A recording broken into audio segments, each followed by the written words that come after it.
Assalamualaikum warahmatullahi wabarakatuh. Perkenalkan, saya Tiara Gusti Rahayu. Hari ini kita akan membahas tentang analisis kesesuaian lahan untuk tanaman kacang tanah. Materi ini penting untuk mengetahui apakah suatu lahan cocok ditanami kacang tanah berdasarkan faktor iklim dan tanah. Apa sih itu kesesuaian lahan? Jadi kesesuaian lahan adalah tingkat kecocokan suatu lahan untuk ditanami tanaman tertentu.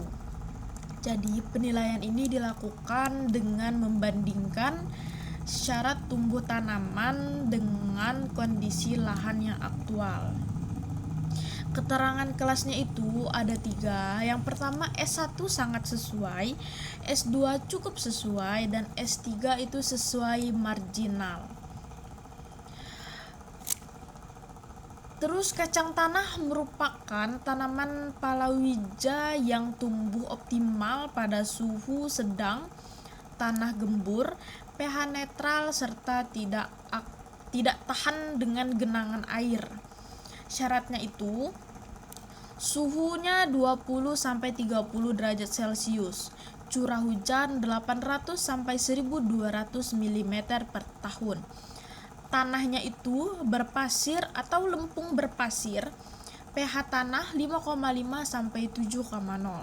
Drainasenya baik. Jadi hari ini kita akan menganalisis faktor iklim.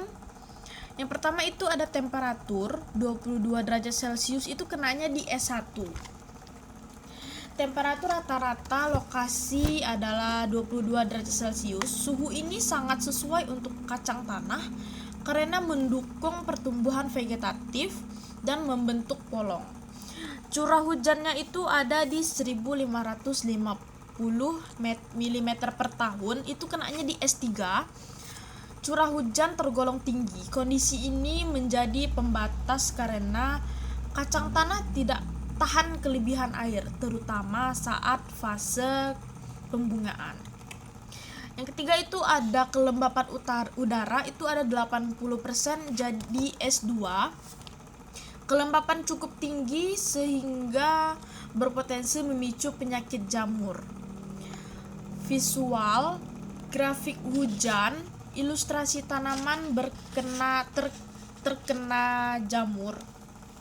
Yang kelima itu ada ketersediaan air dan oksigen. Drainasenya itu sedang atau S2. Drainase sedang masih bisa diterima, namun perlu pengelolaan agar tidak terjadi genangan. Terus itu ada ketersediaan air dan oksigen. Drainasenya sedang, jadi itu ada di kelas S2. Drainase sedang masih bisa diterima, namun perlu pengelolaan agar tidak terjadi genangan. Bahaya banjir itu tidak ada, jadi di kelas S2. Tidak ditemukan genangan sehingga perakaran kacang tanah itu relatif aman. Terus itu ada di media perakaran. Tekstur tanahnya itu lempung berpasir, jadi dia di kelas S3. Tekstur lempung berpasir masih bisa ditanami kacang tanah, tetapi agak berat untuk membentuk polong. Bahan kasarnya itu kurang dari 5%, itu ada di kelas S1. Sedikit batu dan kerikil sangat baik sehingga tidak menghambat akar. Kedalaman tanah itu ada di 50 cm, itu ada di kelas S2.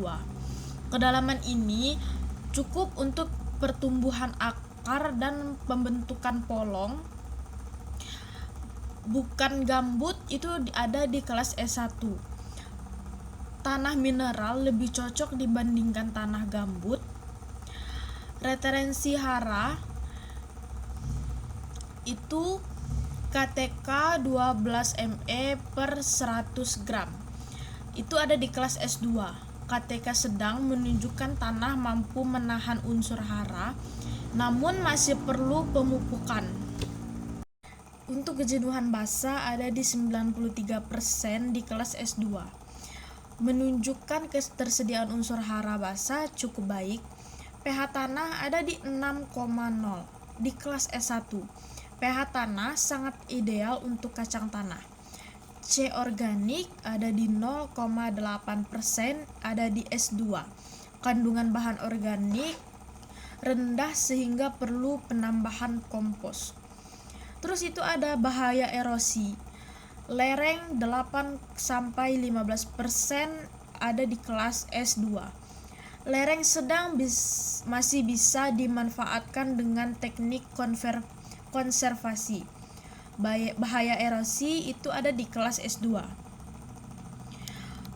Diperlukan terasering atau guludan untuk mengurangi erosi. Dan untuk kesimpulannya, berdasarkan seluruh parameter, lahan ini tergolong cukup sesuai atau S2 untuk tanaman kacang tanah. Jadi faktor pembatasnya itu curah hujan tinggi, tekstur tanah, kandungan bahan organik yang rendah. Rekomendasi memperbaiki drainase, penambahan pupuk organik, pengelolaan air, dan konservasi tanah. Mungkin itu saja. Demikian penjelasan analisis kesesuaian lahan kacang tanah. Semoga video ini membantu memahami bagaimana menentukan kelayakan suatu lahan sebelum ditanami. Saya Tiara Gusti Rahayu, mohon maaf jika ada salah kata. Saya akhiri. Wassalamualaikum warahmatullahi wabarakatuh.